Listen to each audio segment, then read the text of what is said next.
Welcome, fans, to another live edition of the Great North Wrestling Podcast on the HANNIBAL TV on YouTube. My name is Jack Kilby, Executive Vice President of Great North Wrestling. Pleased to have on a man today that right off the bat that I've been a fan of his work. He's a author, a wrestling historian, a long time and very successful podcaster, and he's really renowned for his deep knowledge of professional wrestling history, which fans of the HANNIBAL TV know that I do share that. But he's written some pretty tremendous books on some aspects of it that we're going to get into. We got a lot to get into, but without further ado, I want to welcome Dragon King Karl Stern. Karl, how are you doing today, sir? Jack, I'm doing super great. It's an honor to be here on HANNIBAL TV. I've never got to be on HANNIBAL TV before, so this is a first for me, and it's an honor. I'm absolutely love the work that's done on HANNIBAL TV, and it's great for me to be here. Thank you for having me. Well, I appreciate that coming from such a historian as yourself, but you've been chronicling wrestling history for years through your podcasts and writing. What initially sparked your passion for professional wrestling? It's a great question because it had a lot to do with where I grew up. I live in northern Alabama. I live less than an hour away from both Mississippi and Tennessee, and about an hour and a half from Birmingham. So I'm in the very northwest corner. And that was important in the early 1980s due to the fact this was a great place to be a pro wrestling fan, and also a bad place to be one because we didn't have cable TV. In fact, to this day, cable TV never came here. Satellite dishes, of course, did. So back then, our local pro sports was wrestling. We didn't have a pro sports team in Alabama, still don't. Mississippi, there are in Tennessee, but here, local community, local things that appeal to this area, well, that was Southeastern wrestling. I mean, Bob Armstrong was your great hometown babyface, and he appealed to people here. So you had the Armstrong family, the Fuller family, and here, which was great, was we also got on television. If you turn your television antenna to Tupelo, Mississippi, we got Jarrett's promotion out of Memphis. And also out of Huntsville, numerous, like the Crockett promotion, WWF syndicated. And while I never could get the TBS shows here at the time they were airing, I got such a wide variety. There was a point in time I could get up on Saturday morning, watch Southeastern wrestling, watch Memphis wrestling, watch Mid-South wrestling, watch whatever WWF had in syndication and NWA as well. I even got Puerto Rico for a while, weirdly enough. So it was a great place to learn about it. And being, I was born in 1971, so I was 10 years old in 1981. And perfect. I mean, that was the perfect time for the explosion of territories. World Class was another. And so I became a fan because everybody I knew and from school was a fan of wrestling. It was huge. And over the years, it just, while so many other people I know, and make no mistake, I like football and other sports too, but wrestling became just the thing that appealed to this area. And I loved it. I became a fan of it, an unapologetic fan of it. Went often to, I won't say often, but I went many times to Boutwell Auditorium in Birmingham for both Southeastern and later Continental. And over the years, I just, I tried to monetize whatever I was a fan of, be that comic books, action figures. I still run When It Was Cool, which is all types of retro pop culture, not just wrestling, because I was a fan of that stuff and I wanted to make it pay for itself. So I got into collecting comic books and selling those, going to wrestling. Eventually, I wrestled for about 3 or 4 years in the mid 1990s. I was terrible at it. I was big, clumsy, and realized my talent didn't lay there. I was broke into the wrestling business by a guy I'm sure you've heard of named Gentleman Ken Timms. And Ken Timms, he was a wrestler in many different promotions. And when I started in the early or the mid 1990s. I was a career law enforcement officer. I retired with 32 years of service from the police department. I was in fact chief of police at one point in time. So that, I like the physicality of it. I like the, being in there and working. I didn't work against a bunch of famous names. I got super kicked by Scott Armstrong once, and Bull Buchanan, I lost to him one time, but the rest of the people you'd never know. And I realized I wasn't athletically gifted enough to continue to do that. So we started to run shows instead, started to promote shows. And that was a big giant black hole to throw money in. So I started writing newsletters. I subscribed to the Observer, subscribed to the Torch, and in the early 1990s there were newsletters everywhere. Brian Alvarez, Figure 4, and so I'm like, I can, I know English a little bit, so I started doing newsletters, and eventually that just translated into website, internet work, podcasting, and however many years it's been since the Chris Benoit situation, the double murder suicide of him, that was actually my first week doing my podcast on Wrestling Observer. Wow. So I've been with them for 15 years or more, however long that's been. And I don't have a passion for current modern day wrestling. And but I'm not one of those people that says, "Oh, back in my day when it was real, it was great." None of that. It's for this generation. I mean, they understand, they relate to these folks. I don't. I related. Pop culture is that way. I mean, pop culture reflects what life is, and life reflects pop culture. And my life growing up, I'm now a man in my 50s. When I was a man in my 20s and 30s. Well, those things influence me. And today's isn't written for me. It's just like music. People say this music today is awful. It sucks. No, it's not for you. Journey, Styx, Rush, Eagles. They were writing my music about my life. I can't relate to this. So there's nothing wrong with it. If you're a fan of today's wrestling, I would never insult people by saying, "Hey, it's terrible." No, it's different, but it's what it is. And ever since the 1800s, wrestling has been in a endless state of reinventing itself based on the world around it, as you would expect. Yeah, that's really funny you say that, because do a lot of podcasts on the Hannibal TV, and whenever the current product comes up, I always put that disclaimer on it too, that it's not something that I enjoy, but I'm not the demographic. So that's right. A very wise position to take. But I wanted to also right off the bat ask you this question, and I've had the pleasure of interviewing a number of wrestling historians, and I always find their approach to the research to be a very interesting part of the entire process.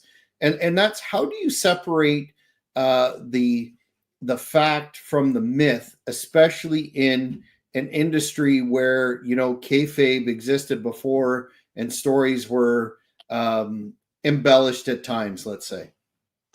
Well, I'm by no means any smarter or wiser than anybody else is, but I have a special skill set in that I spent 31 years of my life separating the fact from the fiction in people's stories. So I look at it from that perspective. Obviously, I can't teleport myself back to 1870 and with my own eyes determine if this match was real or fake.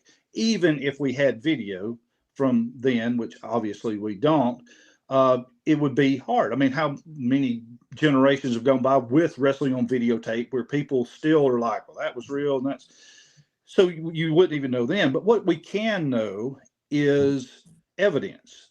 Okay, could I convict Colonel James H. McLaughlin and William Muldoon of being fake pro wrestlers? No, but I can make a case, and that surprised me.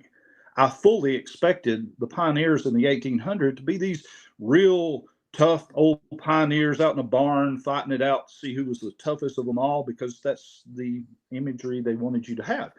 I never for a moment considered that wrestling could be worked back then. Why would it be? Obviously, for television, it's a thing. Obviously, movies aren't, quote, real.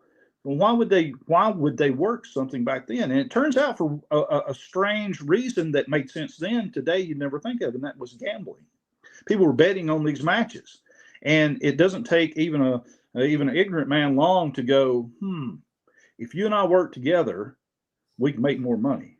Make it look like you're the tougher guy. Everybody's going to bet on you. Then I end up beating you, but we split the money, and that's how it came to be. I mean, wrestling got to be worked not to put on more exciting matches, although that came in the 1800s sooner than most people realize. The entertainment aspect of wrestling was well established by the 1880s.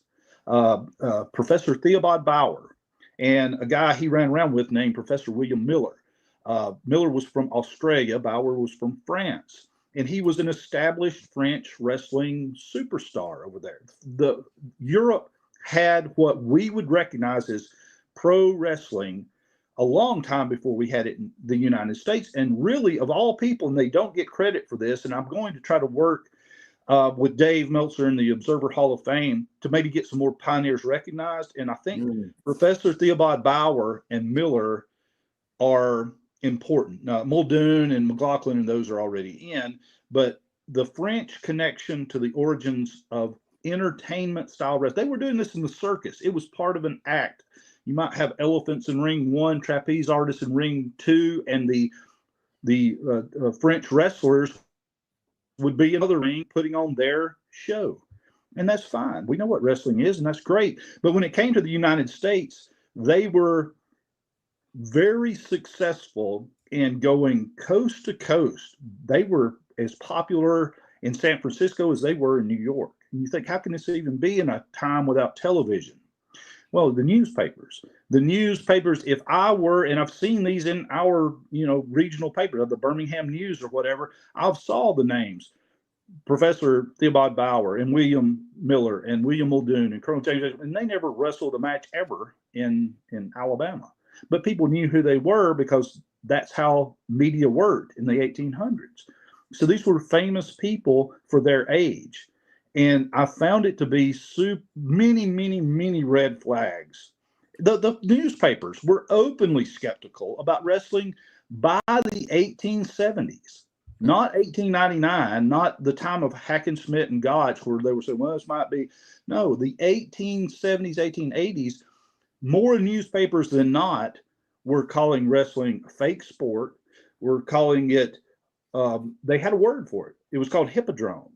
Now, you may say, well, I know what a hippodrome is, Carl. It's a building.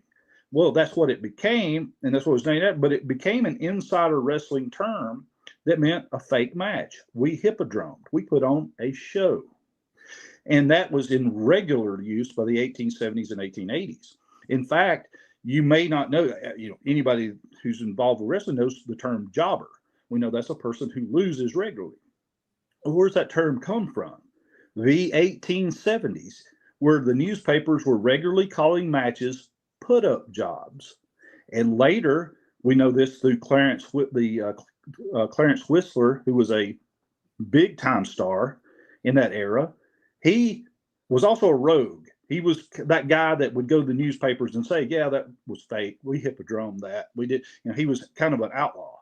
And we know from him that got shortened from put-up job to the person losing doing the job, and later, of course, become jobber. So some of these terms, and I found that interesting, having, been around wrestlers for many years. There's even, you always heard Speak Carney. Now, it predates Carney. It goes way back. The circus influence really came with the French wrestlers a little bit later than the guys like John McMahon, no relation to the Vince McMahon family, but one of the original pioneers. In fact, John McMahon, Colonel James H. McLaughlin, William Muldoon, they're like your big three of the early to mid pioneer era. The people who actually established the origin and evolution of pro wrestling in America. Those three are your big ones. That's your Hulk Hogan, Ric Flair, Steve Austin, whoever. that's of that era. Yeah, fascinating stuff. Before we get into your actual process for the 84 to 85 omnibus and the pioneer era of wrestling on omnibus, I'm going to spell that correctly sometime. Omnibus. What was your favorite era from the pioneer era to you mentioned off air your wheelhouse being about 2005. That's part A of the question, and part B is why was early 90s to mid 90s WCW so great? Because I know we share that. Oh, absolutely. I would say my favorite era to study, without question, is the pioneer era, because there's so much new to learn. There's this isn't braggadocious or anything. It's the world we live in. We have TV, everything, podcasts, Hannibal TV, stuff like that. How much more is there really to know about 84, 85 that hasn't already been talked about? Now, there's nuances to it for sure, and I talk about those often, but there's not much left to mine out of that. But the pioneer era, there's a lot left to understand, and this is the foundation. We don't get here today without that. And so I think it's very important, and it's something that for years much mythology was about. Love the 1980s. I became really like 1982, 83, 84, 85. But that's probably my favorite years. But now I also really love the Monday Night War era. But then you get those little sweet spots like early 90s WCW. Well, wrestling wasn't very popular at the time. In fact, everybody was struggling, even WWF. WCW certainly was struggling. This is pre-Hulk Hogan coming in. That we got that late real burst of good stuff in 1989. You had the Ricky Steamboat, Ric Flair. You had Ric Flair, Terry Funk. You had some good stuff, but then creatively and financially, everybody just fell off a cliff. The WWF obviously had all the scandals going at that time, and it was and I've criticized many people for doing this. WCW was trying to be WWF light. They were like, let's have cartoon characters. Get a lumberjack and a bear, and let's walk in the ring. And while stuff like that was silly in hindsight, Oz and just crazy stuff like that. But there was also some really good stuff in there. I'm a huge big Van Vader fan. Loved Vader. I was enamored with him. Giant guy, just doing flips and everything. Who could not? I also like Stan Hansen. So, man, you put these two. I like the big powerhouse guys, the Steve Williams and the Terry Gordys of the world. I always like that class of wrestler. And that was a peak time for them. And so even though WCW couldn't really get their act together back then, there was some interesting stuff. Obviously, this was the heyday of Sting. I like Sting. I thought Sting was many years too late being inducted into the Wrestling Observer Hall of Fame. I was very much, and often shouted down, Sting, Carl, obviously you didn't read your Observer at the time. Sting was not good. I read it at the time, but I also have eyeballs, and I know what I like, and entertainment is subjective. We probably like some of the same music, and probably not, and that's fine. There's nothing wrong with that. I liked Sting. I thought Sting was exceptionally Hall of Fame worthy, and this was his time. I tell you somebody else that I think is criminally underrated, because when you think of Ron Simmons, most people think of Farouk in the time. And man, WCW champion Ron Simmons, had he had some people to work with, I'd have been 1,000% behind that, because I thought he had this great athletic career outside of wrestling. You just looked at the guy and knew if it was on, he could take most anybody around there. I don't know. He just come across to me as just a very tough guy. And so he wasn't bad on the mic either. He was decent on the mic. Mm-hmm. Yep. I think he really suffered from not having that many great potential matches. Wasn't set up that well, because WCW was going through so much flux back then.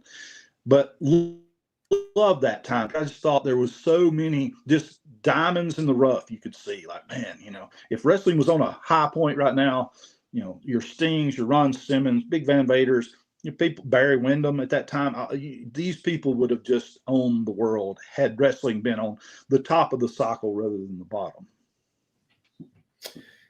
Before we get into your process, Lewis is asking, was it after Ring Magazine stopped covering wrestling due to its legitimacy being questioned was when the public started to know more? I think, like the popularity of wrestling, the knowledge of how worked or legit it was has gone through cycles also. I think there was a time back in that early 1800 or mid 1800s, let's say 1860 to maybe 1880, where people, the magazines, and the people that went to the matches didn't believe, really. They were very skeptical. But then William Muldoon come around and really turned everything around. He made wrestling. Now, he wasn't all legit either, but he made it look that way, and he presented it in a very interesting way. And I think from that time all the way through Gotch Hackenschmidt, who were probably very real, the general public thought, yeah, this is real stuff. It's real. And then you go through another period of time where it seems like it is, and it seems like it's not. And you go through the Strangler Lewis era, Luthez, and then you get up into the TV era. And of course, people like, see Gorgeous George, and they think, it's a little more on the entertainment side. Well, then you get up in the 70s, and it's 60s and 70s. And it's very violent. I mean, pick up any newsstand magazine from the 60s and 70s, and you've got these blood. You'd never be on the newsstand nowadays. So people far too sensitive. People with blood on their face. These very famous Bobby Heenan covers where he's just grotesquely covered in blood, and people thought it's real in a way. It's real enough. It's real enough. I can suspend disbelief, no problem. And so, of course, that was the heyday of the magazines, really coming up through the 1980s, and there came a point, I feel like, by the late 1980s for sure, where even the ones who really believe, the hardcore believe-its, even they realized they were playing along with it. And by, I think, the late 80s, it didn't matter. It didn't matter whether you believed or didn't. It was perfectly accepted. Like I've told people for many, many, many years, look, I'm a huge Star Wars fan. I know that ain't real. So what? So what if Hulk Hogan and Andre the Giant wasn't real? That has nothing to do with how entertaining something is. Look at, you could even go so far as to say, not to be political because I'm not, but many people would say the mainstream news is perhaps a little worked in some aspects now. So, and I think it was much the way with wrestling. We play along. We want to believe. It's great if we can believe. The company, make it easier for us to believe, but it doesn't have to be a shoot fight. It doesn't have to be a boring, I loved UFC. I loved UFC early on. I'm not so much into it now, but early on, I thought it was great. Very entertaining. Was some of that worked? Mostly no, but there were an occasion. I was cage side with the press during that Mark Hall match against Don Fry, where he hurt his knee, but he didn't hurt his knee. And they come out later saying, he threw the fight. I was there. I got the picture. I'm the one that you've seen that photo. That's me. I took that photo. So in every aspect of a combat sport or entertainment in general, I think there is a set of fans who have, especially, man, when I was growing up, and they wanted to believe. And I don't care how ridiculous something looked on TV. They wanted to believe. And I think society worked its way out of that by the 80s. So the newsstand magazines, I actually think they were the victim to, obviously, the internet rising killed the magazines. But they had started really a decline before that. And I actually think that had more to do with the near monopolization of WWF, WWE than anything else. What else was there for a Pro Wrestling Illustrated to cover, or whatever? WWF had their own magazine. It was a very slick, good-looking magazine. Hard to compete with that. So I think that hurt them a lot too. I love the magazine. I love the newsstand magazines a lot. Matter of fact, right here, right beside me, 1973. Nice. So, nice. So love these old magazines because they're great to learn from. And so many people have kind of got forgotten in history, honestly. So many times I'll read some of these old magazines, I'll go, I'm supposed to be an expert. I've never heard of this cat from 1972 before. Who is this? And I love finding stuff like that.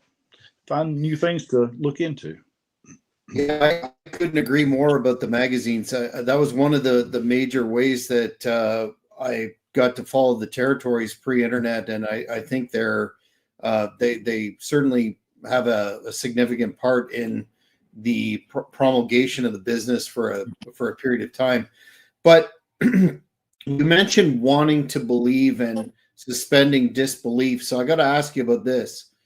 I've heard Brian Alvarez talk about that angle where John Cena turned heel, Right. and a lot of people are saying greatest heel turn of all time. I don't necessarily agree with that, but that notwithstanding, um, The Rock in a presser went out immediately thereafter and basically said, do you like the story that we're telling? And I think that's kind of emblematic of a lot of people have known for a long time that the outcome was predetermined, whatever way you want to call it.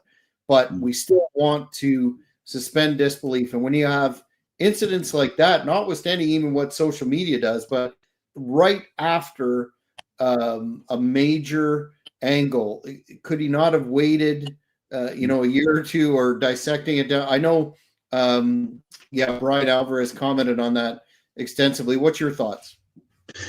I'm going to probably be an outlier on this because I have a view of wrestling that I think differs from a lot of other people. I am like, this is going to seem like blasphemy to many wrestling fans. They're going to think, Karl, how could you ever think this? But I almost wish wrestling is so weird.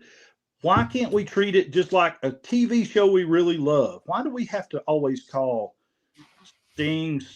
Is he not actually Steve Borden, and he's an actor playing the role, athlete playing the role of a character called Sting? That makes way more sense, because then you get guys like, Bill Eadie, for example, who's had 5 or 6 different gimmicks. You don't know what do I call him, masked superstar, and here's this 70-year-old man sitting there wearing a mask, and what.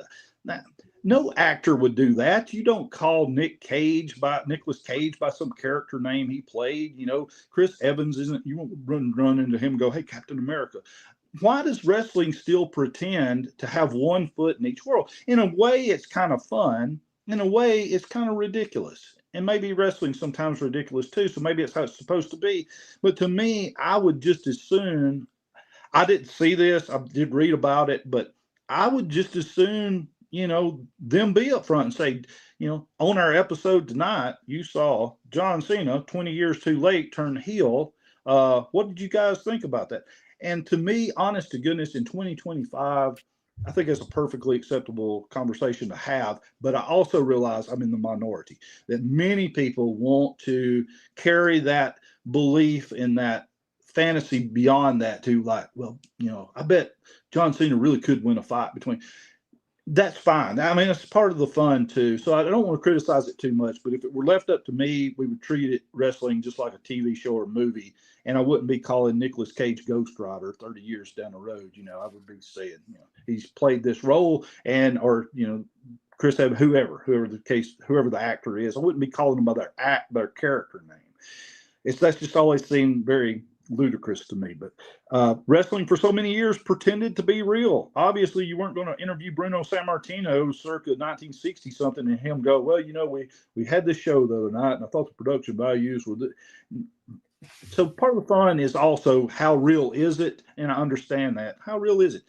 Is John Cena, does he feel kind of some of these same ways he just said about the fans? That's part of the fun too. And I get it. It's just, to me, it's just, I don't know, it's like nothing else.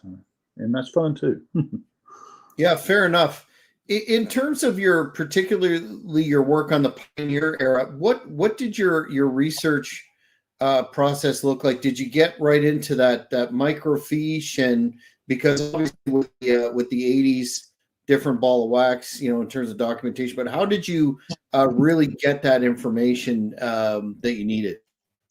Well, Jack, let me tell you, the book I just put out, which is Dragon King Karl's Pioneer Era Wrestling Omnibus, that book is 30 years in the making. When it started, it was absolutely going to libraries, looking on microfilm to see if anybody wrestled in this town in, 18 something. obviously there were many other historians who had information, and we shared them by way of newsletters and things like that back in the day. Used to be in the days before Observer and Torch and Figure 4, your big known newsletters, national newsletters, there were a plethora of smaller fanzines. And so a lot of your history was contained in these that, may have only sold, 20 copies in total. But historians managed to get a hold of them. Early on, as the internet was recognized by a lot of people as being a great place to store information long term for research purposes. That was before it became public. I mean, literally, that's what it was used for by the military and colleges. So all that information becomes uploaded over the years. And so, when I first started working on any of the Pioneer stuff was probably 1998. By 2001, I had written a booklet called the Pioneers Era Special, which is so full of misinformation now that I'm ashamed to say I ever wrote it, but that's all we knew. And we had the stories to go on. We have great historians. I'm not going to go through the list now because I'll forget many, but they're listed in the book. Those people are not just a list of people, my buddies. They're a list of people who have put in many, many hours of research going to these libraries and microfilm. Of course, nowadays you have many online archives. And so then it becomes just a patience game. How many different ways can I search this? What places was it popular? And then just a catch-all, let's just go to newspapers.com and put in wrestling and start in 18 whatever and work our way through it. And you'll run into many things where it's just, two people at a local bar got in a wrestling match, a fight or whatever. But then you find stuff that was never out there before. So much of the stuff that I have talked about over the years was unfortunately characterized with the lack of information out there. There's one very interesting story that comes from the Pioneer era. And once I sunk my teeth into this, I couldn't get back out of it. There is, and you certainly few people have ever heard the name Barney Smith. Okay, Barney Smith was a wrestler in the 1860s and 1870s. The first big tournament, where we get the rules established for what pro wrestling even is, was the 1870 Detroit International Tournament held in Detroit, Michigan. And it was nationally reported on. There was wrestling before that, for sure. And this was the foundational moment where we get what wrestling is. Colonel James H. McLaughlin is the guy who won that tournament. But the story since at least the 1930s has been a tragic, sympathetic story where Colonel McLaughlin beats Barney Smith in the finals of this tournament. It's for a great diamond championship belt. That part turns out to be true. But what turns out not to be true is that Colonel McLaughlin accidentally killed Barney Smith in this match. He hit his head. McLaughlin got mad because he said, I pinned this guy several times. The referees never call it, so I'm going to slam him good this time, and did so. And the next day, as the story was told, he was, quote, found wandering the streets in the rain in nothing but his underwear, and he was institutionalized where he passed away soon after of what we would now today recognize as a traumatic brain injury. Only that story has zero evidence that it ever happened. There was a Barney Smith wrestler, yes. He was in the Detroit tournament, yes. He wrestled Colonel James H. McLaughlin, yes, but he didn't even make it to the finals. And there's not a word about this in any of the newspapers. And so I checked every single day, Detroit Free Press News. Nothing about Barney Smith. You'd think they covered this tournament daily for 2 weeks. You would think they would mention this. I even looked at the weather report. It didn't even rain for more than a week in Detroit after that. So wandering around the rain, where? Thought, well, maybe he went back home to his home in Hamilton, Ontario. Nothing in the papers there.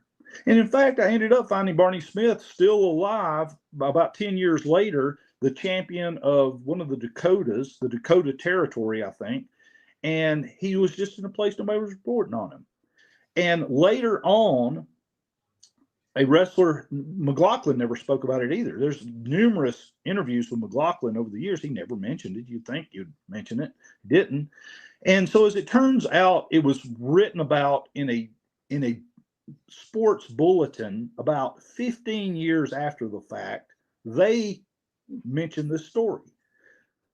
Who knows where they come up with it at? Did they fabricate it, invent it? Were they misunderstanding another story? I don't know, but the long told story of the demise of Barney Smith does not appear in any way to have taken place the way it's long been told. So to clear up misinformation like that, to who is this important? I don't know. To history, it's important. To the accurate documenting of the origin and evolution of pro wrestling, it's important. That's who it's important. It's important to me.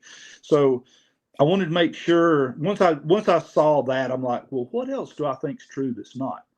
And so as I went forward, I made sure to keep out an eye for names that were more important than they've ever been given credit for, and also maybe people who were placed a little more important than they should be.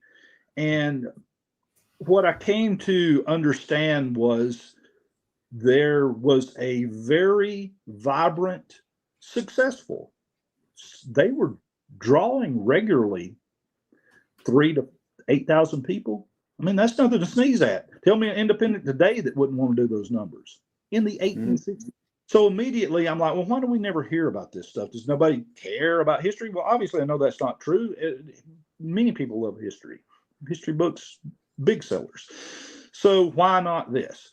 And to me, I learned so much about today's wrestling by investigating how it all started. And now I understand little nuances that I never even understood hanging around, the veterans who at that time, the people I was in a locker room with were people, like I said, Ken Timms and Mike Jackson, and Bull Buchanan was just coming up, and Hector Guerrero and people like that were the ones I was listening to. Well, they didn't know what was going on in the 1800s either. So, but now I understand where some of the things they knew about had originated. And I don't know, it gave a more understanding depth to, I guess, the entirety of professional wrestling that I ever knew before.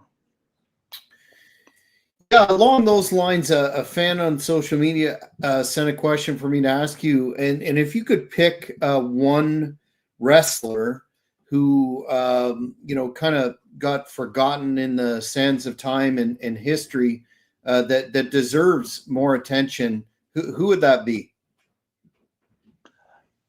From the territorial era, I'm going to call out my personal favorite wrestler, Mr. Olympia, Jerry Stubbs. Jerry Stubbs was great. You watch him in Mid-South, you watch him especially in Southeastern. And see, I think that's the problem. There's so much in Southeastern stuff that's not out there. People see him as this very in shape, very good wrestler in Mid-South, teaming with Junkyard Dog and Ted DiBiase, and in a feud with Mr. Wrestling 2. And he seems like this very competent wrestler in very good shape, not a lot to say. Jerry Stubbs was a great promo, incredible promo. And he worked best in these Southern territories. In fact, he never really went out anywhere else. And I don't think he would have translated much. He was, and they teamed together. He's very similar to Arn Anderson. And I think Arn Anderson picked up a lot of stuff from him. And I think he's overlooked a lot. Like, I'm not saying, man, if only WWF had hired Jerry Stubbs, he'd have been world champion. Nothing like that. But he's definitely an overlooked talent. As far as the overall of all time of wrestling, to me, I have to go back again to the pioneer era. And I have to say that many people who are just, want to know about wrestling history probably know who William Muldoon is, but may not know who Colonel James H. McLaughlin is.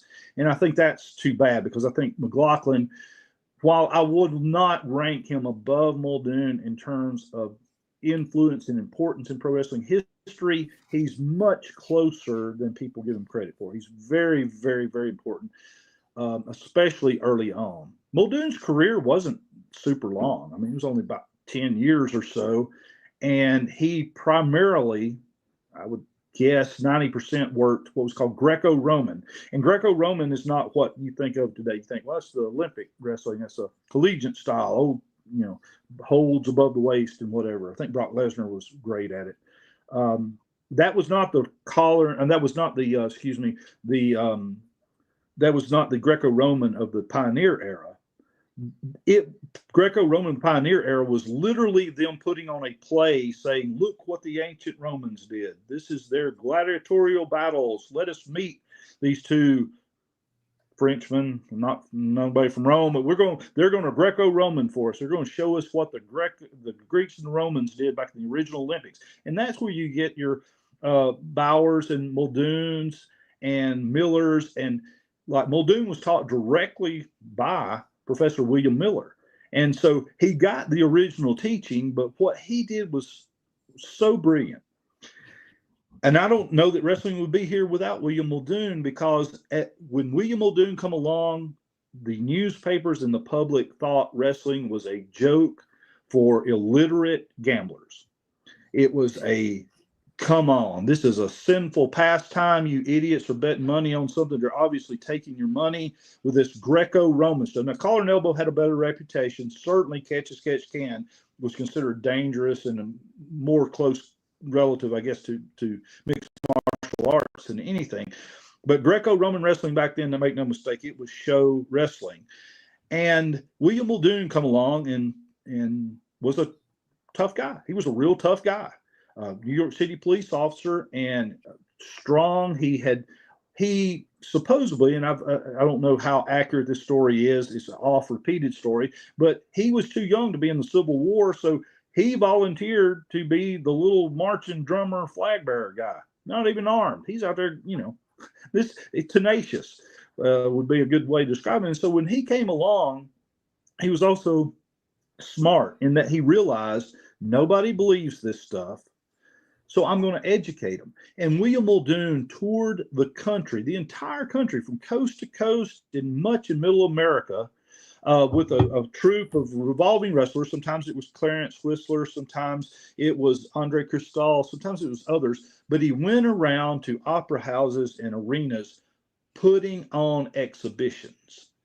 And so you knew you were getting a fake fight to begin with, but it was an instructional fake fight. They would have a fall, and then Muldoon would stand up and address the crowd and say, what you just saw here was, the use of this hold. And when he got me this way, I turned my weight and brought physical culturism into it that made it interesting for people. Now I'm not getting fleeced out of my money. I'm buying a ticket for this very educational athletic show. And he really rebuilt the reputation of wrestling all over the country just simply by going arena to arena and going, let me show you this fake match, but let me show you how it works in reality. And goes out and everybody thinks, man, Muldoon's just this tough guy. Look at that hold there would work in the real world. That was a cost in the barn.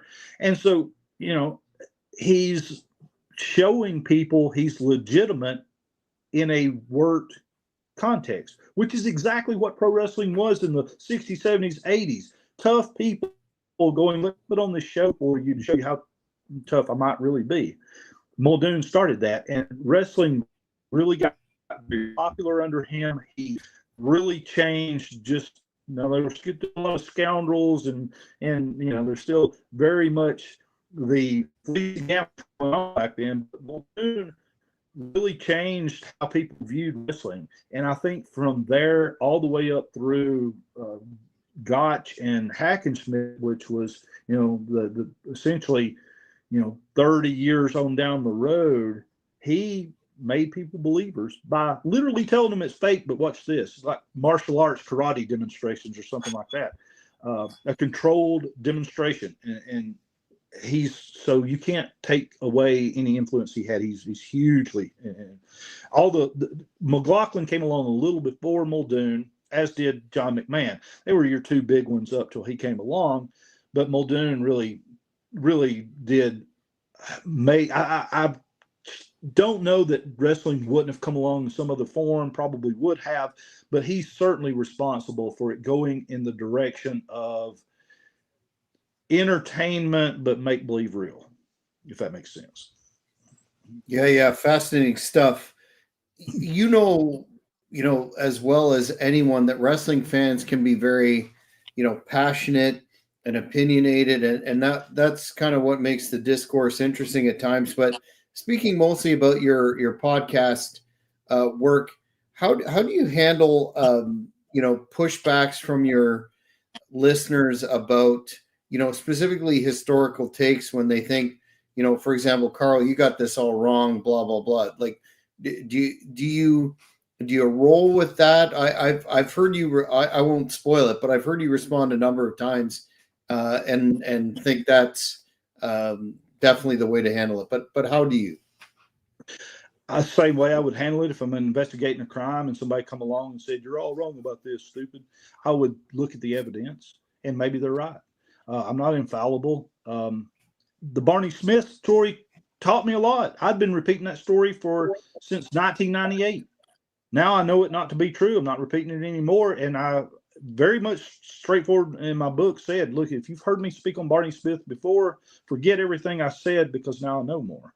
And I would say the same thing. Again, people find pop culture fun for different reasons, wrestling in particular. Everybody's got something they like. Who am I to criticize what somebody likes? It's subjective. The things I like, you may not like. Things they like, I may not like. It doesn't matter. But it's great if everybody finds something they do like about it. And I'm in no place to criticize that. And certainly there are many eras and time periods where I've not studied that deeply. I mean, the 1940s and 50s and even the 60s, I would defer to many people wiser than I am in those areas.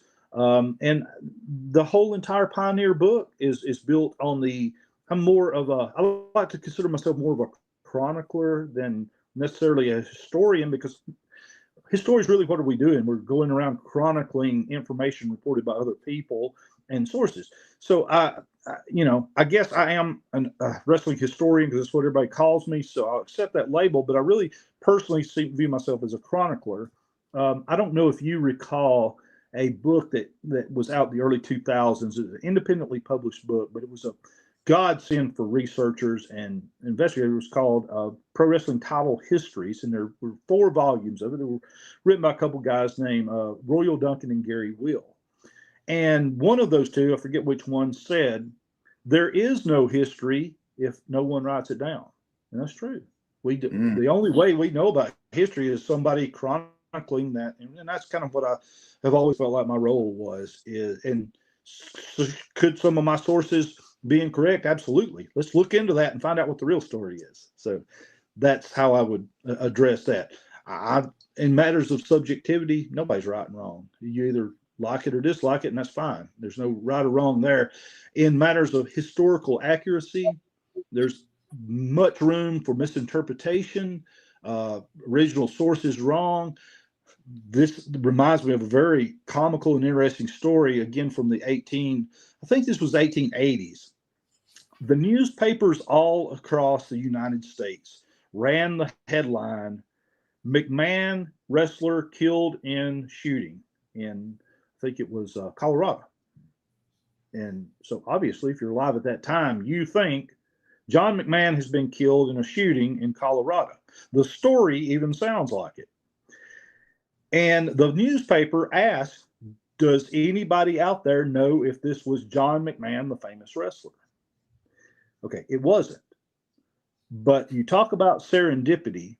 A month later, John McMahon was shot in San Francisco after throwing a wrestling match, and a gambler lost some money and come up and shot him multiple times. One went in his chest, one went in his abdomen. He was in newspapers' terms, critical care. He also wrestled a 40-minute match 3 weeks later. Who can make that up? That's incredible. So if you reported at the time that McMahon was shot, you may or may not have been right. You were right in some instances, but maybe not the one you thought you were correct in. And how many other stories probably, in my law enforcement career, I saw many times, it wasn't that we were all out there getting, innocent people and throwing them in jail, but you would run across many people who they seemed guilty, who were not.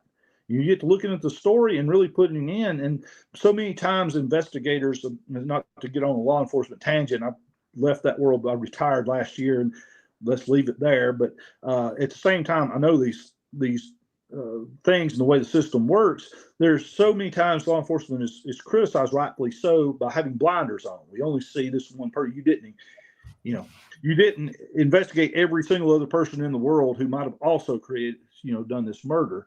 But, you go where the evidence leads. But many times, how many times do we know of where it was that other person? It was somebody else.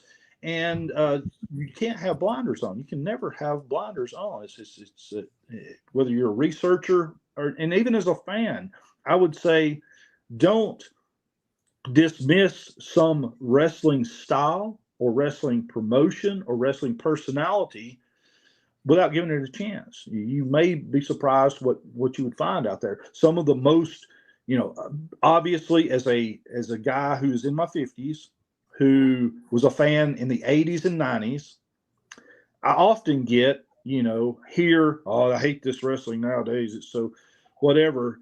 I've never felt that's even appropriate. I mean, it's not for you.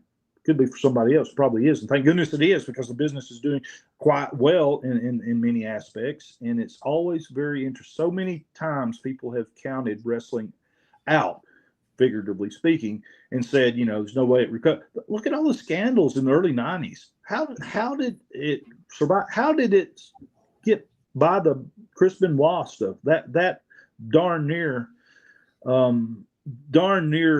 collapsed the business. I met Chris Benoit exactly one time in my life. I had dinner with him. I was working on the WCW lawsuit about the minority wrestlers who sued Turner Sports. Racial discrimination. That's right. Yes. So I was hired by the law firm of Meadows, Ichter, and Trigg in Georgia. And many people may remember Kerry Ichter as Chris Benoit's father's attorney after the fact. So he was on TV many times making statements. Okay, I worked for him in a investigative capacity. My job wasn't to form an opinion. My job was to gather statistics that they would then try, obviously, to use to show some sort of discrimination. So that's what they paid me to do it. And so I did it to the best of my ability. But in one of those meetings in Atlanta, I sat down with Chris Benoit and Nancy there. And then it was just literally, I don't remember the exact time frame, but it wasn't years later that this all happened. And that was how does a business come back from that? But it did, because he was considered, gosh, the best in the world. I mean, there's so many of the hardcore fans just considered him the apex of what a wrestler could be. And for everybody then to have to go, I can't even watch that anymore. It was a tough one to come back from, tougher than I think people really consider. I was just starting the pod. I'd previously had the podcast going at my own website, and I started with Observer at the time. So as Dave Meltzer and Brian Alvarez and all those are on Nancy Grace and stuff like that, I'm having to keep up with all this unfolding to stay relevant. I've just got thrown into the thing there, and some would argue, and I don't know, wrongfully so, that it never did fully recover from that. Has wrestling ever been as popular as it was pre that? I mean, there's mixed metrics, but I would say it took a bite out of the popularity of wrestling. Anything about his conduct or his interactions with Nancy during that dinner that you found unusual or concerning? No, I mean, I wish I had some great revelation that, here's this seasoned, at that point in time, I had 15 or 16 years in, the seasoned investigator sitting across from a, future double murderer. You would have thought I would pick up on something, but I'm going to be honest with you, I didn't pick up on anything other than he's a shy, quiet guy like many other shy, quiet guys I know. And I didn't feel like he was particularly awkward in any sort of way. The attorneys, I felt, not Kerry Ichter himself. I thought he was great, but some of the hanger-ons around there, I felt like they had a very negative view of wrestling in general. In fact, one of them even made the statements, these aren't rocket scientists we're dealing with here. And I thought that was very unfair. While that may be true with some people, like in any other job, there are many very intelligent people in wrestling, as I'm sure you've known and met many people smarter than the average person that just because wrestling is different and unique from any other sport does not make it dumb or silly or anything like that. It makes it unique, and that's good. That's a good thing. You've mentioned the years that you've worked with Dave Meltzer and the Wrestling Observer. I have to ask you, because we're in the season of the WWE Hall of Fame. I find the Wrestling Observer Hall of Fame to be a really interesting entity in terms of the process, the voting, and the debates that have popped up. It seems year after year. You recently did a show where you talked about Tully and Arn with JJ Dillon and how that impacts their eligibility, for lack of a better word, and then Ole Anderson and Big Daddy. You could list these names. What in terms of that Hall of Fame, what do you think sets it apart from, say, the WWE Hall of Fame and other Hall of Fames, and why do you think? Fans speculate about, well, this guy's definitely Hall of Fame worthy or not, but I've never seen the level of detail and intricacy in terms of the Observer discussions. And last part of that long-winded question, what, in terms of Dave and his influence, it's his baby, he's the godfather. How do you think that the Observer Hall of Fame as the WWE was colored by McMahon? Well, I want to be very careful what I say here, because Dave's a very divisive person. Let's just be honest. In this world today, there are many people who probably will not listen to the thing I say if I compliment Dave. But I'm going to just tell you the truth as I know it. I don't know Dave on a personal level like we've ever hung out or anything, but I've obviously known and worked with him and corresponded with him for many years. And he very much has a style of wrestling that he really likes and is really probably the foremost expert in the world on it. Certainly when it comes to historical matters and their place of fitting in history, Dave's hard to beat. Now, I can't speak on all the arguments that go on social media between, this group of fans and that group of fans and whatever. Everybody's got the reason. I wish we could just everybody get along and like what they like, but I don't always agree with Dave. In fact, very frequently do I disagree with him, because we like wrestling for different reasons. He has, for lack of a better term, I feel like Dave has a type. Brian Pillman, Kenny Omega, the Super Juniors of that era. Tiger Mask. Oh my goodness, he was. I just have recently been going through some of those old Tiger Mask, Sayama era observers, and of course he was great and he was right. But Dave was enamored by that style of wrestling, Dynamite Kid and people like that. I love that stuff too. One of my favorite wrestlers is Jushin Thunder Liger. I love Liger, but I am drawn to wrestling for more of the soap opera aspect. I grew up watching Southeastern in Memphis. To me, that's wrestling. It's storytelling with physicality. I think Dave much prefers the in-ring athletic acumen of the wrestlers that are there, and that's fine. That's a perfectly good metric if that's what you like. So oftentimes I find myself disagreeing with Dave, especially since Dave continues to report on current modern day wrestling, and I don't so much. So we oftentimes greatly differ on the Hall of Fame, and that's fine. I have said this. I had rather the Observer and WWE Hall of Fame are apples and oranges. Okay, but neither's worse than the other. That are different.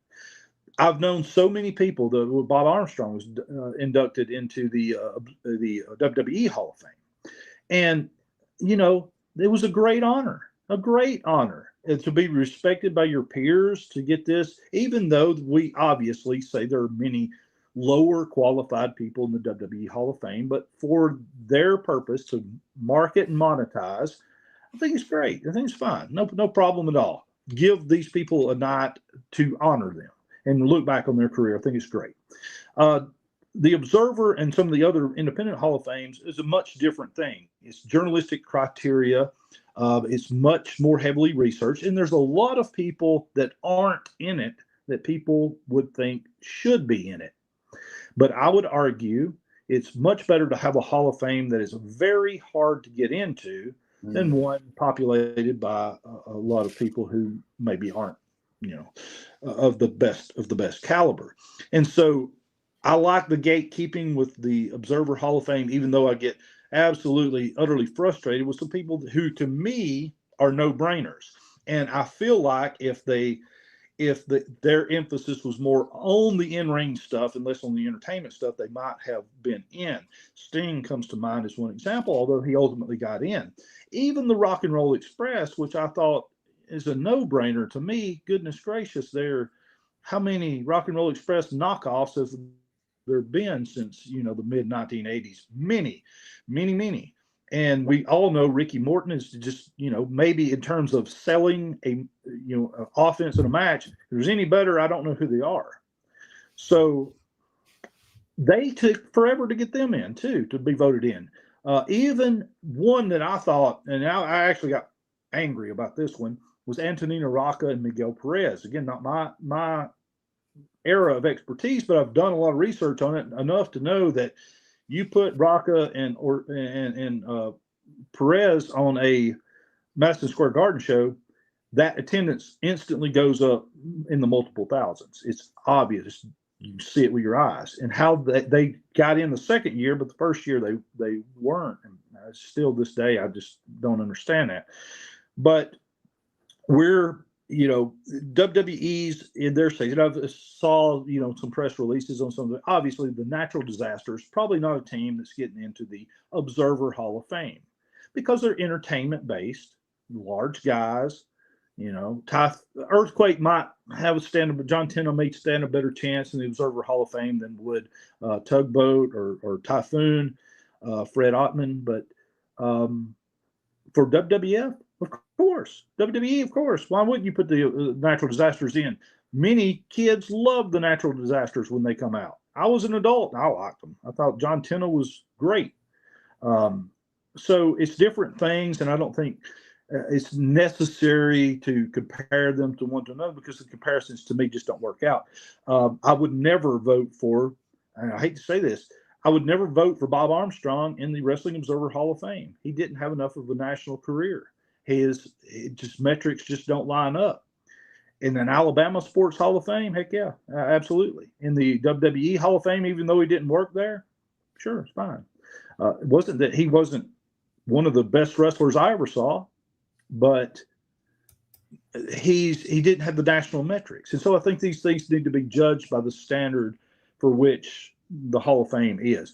WWF's, or WWE, sorry, old habits, WWE, their Hall of Fame is, largely for years was chosen just by Vince McMahon, whoever he happened to be thinking about at that moment. Now, I don't really know what the process is, but it still appears to be, let's pick some of the more popular people from our past that we can monetize through an action figure or some sort of documentary series. And there's nothing wrong with that. I can't wait to see the Natural Disasters, special on TV. I'm sure there'll be one, and I'll be glad to watch it. So, well, I heard you put a very eloquent segment on your podcast. We're not going to get bogged down in this, but on Ole Anderson, and I understand your argument, but I completely disagree. Just in terms of larger than, I mean, depending on the criteria, and that's the beauty, as you say, of the Wrestling Observer Hall of Fame, that there actually is criteria.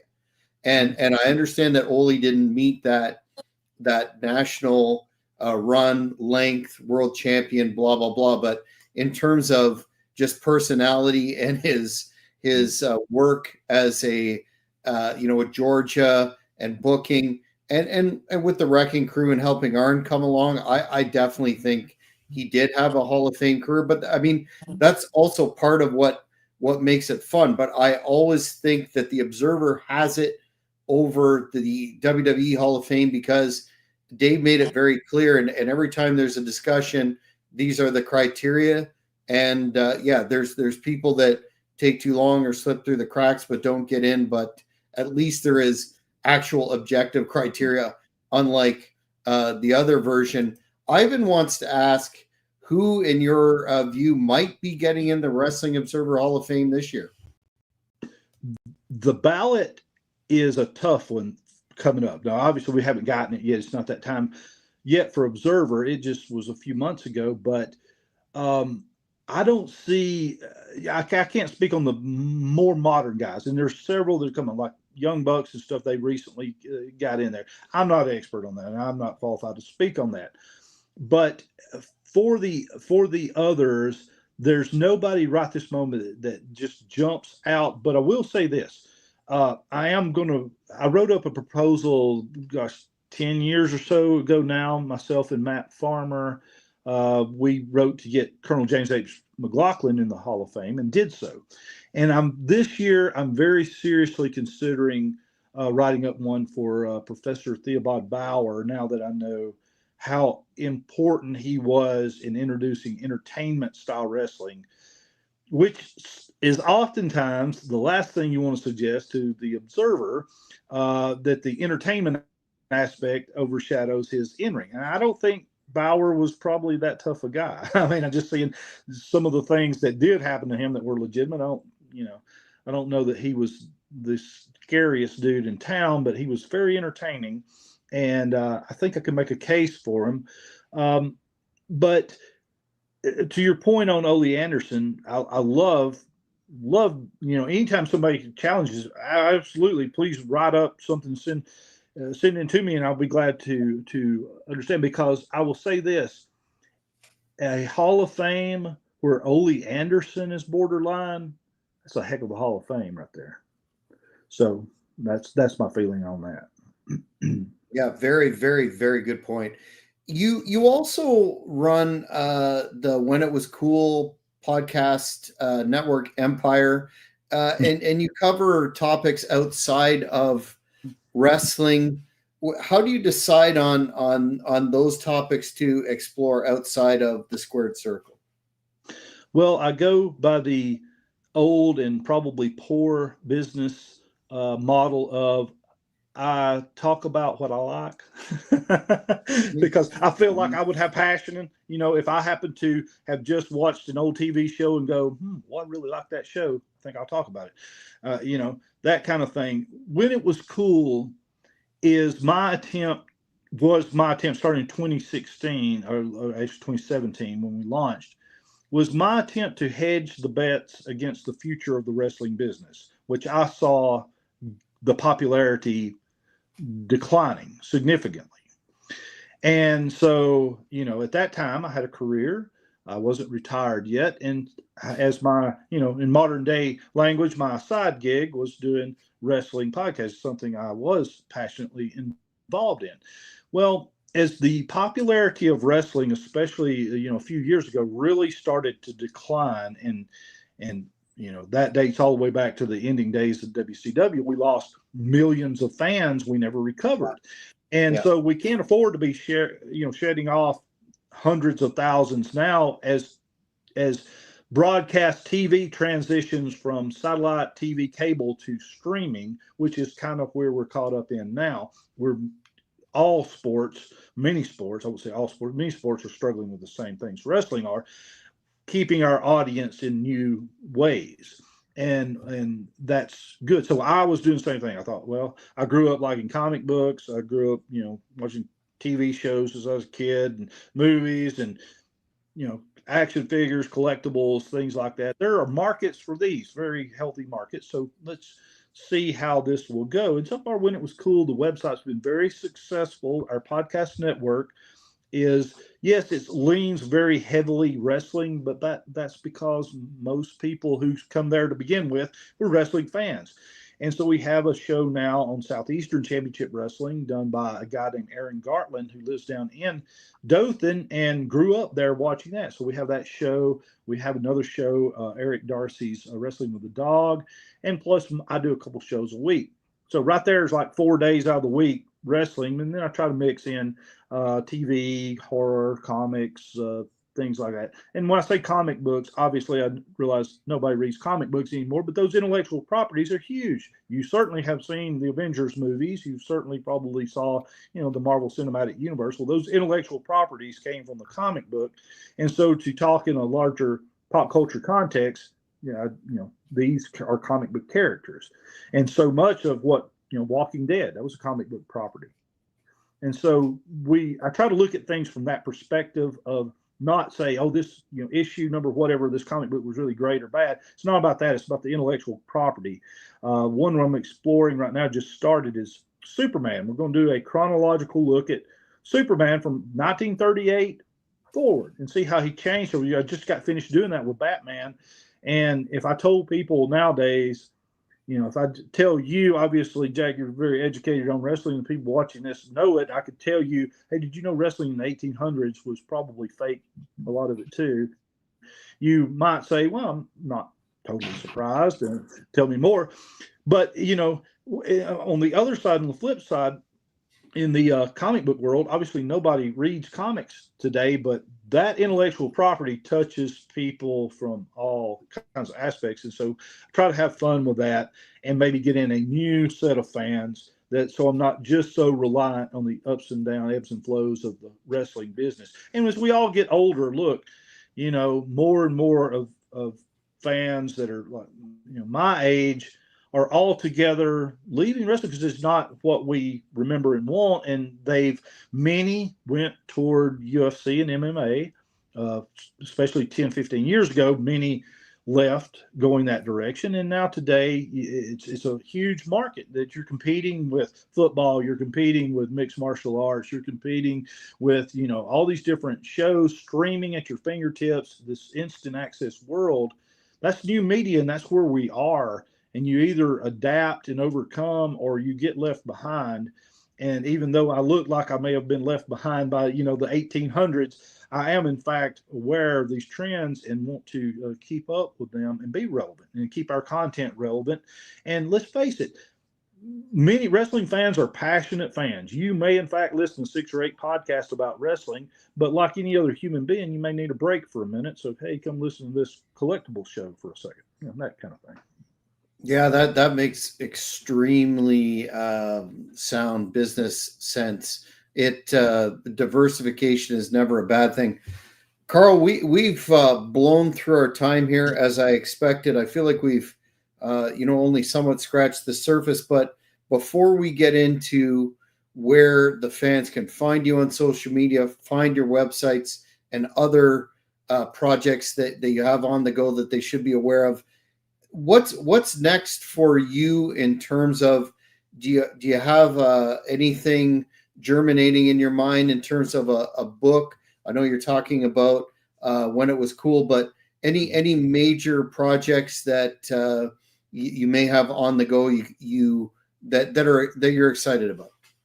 Yeah, I think so, Jack, and I really appreciate you asking, because right now, clearly because the Pioneer Era Wrestling Omnibus just came out at the end of last year, I'm in full-fledged mode, really pushing it anywhere it can. It's very important to me personally for this book to do very well, because I do consider this particular book, and it's the third one I've done. I've done a 1983 Omnibus and the 84-85, which you also mentioned. The Pioneer one is my life's work. It's the one I've put the most passion and years into. So when my funeral or whatever, put on my tombstone, he got to write that Pioneer book, because that's the thing. And so I would love anybody to check that out. All of the links to everything I do, including, and very important, we monetize our website by Patreon. And so we have over 2,500 podcasts on there right now. That's just podcasts. That's not to count the books and periodicals I've got on there and everything else. So if people have a little opportunity and can just check us out and maybe give us some, $5 for 1 month. I can't even do anything at McDonald's with $5 anymore, but you could try us out. Cancel if you don't like what you see, but I bet you'll find some stuff you'll like to listen to, and check it out. And really, our Patreon and the Pioneer Era book is the most important thing of the moment. After this, the next big project, obviously I've got to be thinking toward my next omnibus book, which would probably pick up in 86, 87, maybe. That's if I'm toying with anything, it would be that, because I've got a substantial amount of that already put together. It just has to be, finished off, and whatever. It'd take me about 6 months or so to get everything in order to put that out, and that might be something to look for next year. But this year is the year of the pioneer. I want the pioneers to finally get their moment. Well, where can the fans find you on all social media? Where can they hit up that Patreon? I just want to say I came across your work several years ago. Well worth the money. You clearly put in a lot of time and hours in the product that you're putting out there. Highly educational. Can't recommend it enough. Where can the fans find all your good stuff? Literally, the easiest way to find a link to everything I do is whenitwascool.com. That'll put you to all of our latest shows, a Patreon page, anything I'm doing at Observer, which is usually twice a week. I do a show over there. If they would kindly bookmark whenitwascool.com, and we got plenty of free articles and stuff on there too. Just browse around and see what you like, and I appreciate it. And Jack, thank you so much for allowing me to mention that. And again, I'm honored to be on Hannibal TV. I think this is great. I've watched many hours on Hannibal TV of various different topics, and it's fantastic. I mean, this stuff like this, Hannibal TV, it's channels like this that keep wrestling alive and going. We, the fans, are not Dave Meltzer, not Brian Alvarez, not even Vince McMahon, not The Rock. It's you, Jack, also, but you listening, you watching. That's what keeps professional wrestling alive and well. And let's keep supporting projects just like Hannibal TV. And if you can stop by my site and check it out, I would greatly appreciate it too. But we're the ones that keep it alive. Yeah, I think we share that passion in terms of document. As you said, history doesn't exist unless it's written down. Now we're in the digital age. We spend a lot of time on the Hannibal TV talking to, interviewing figures who play a part in the business. They may not have been, in the national spotlight, but my personal passion is the territories and interviewing as many of those folks as I can. And I know you share that, but want to thank you very much again for coming on the Great North Wrestling Podcast, Karl. I am utterly honored and greatly appreciative, and thank you all so much. And Jack, thank you so much for having me here. It's been an honor. Well, fans, that's it for another edition of the Great North Wrestling Podcast.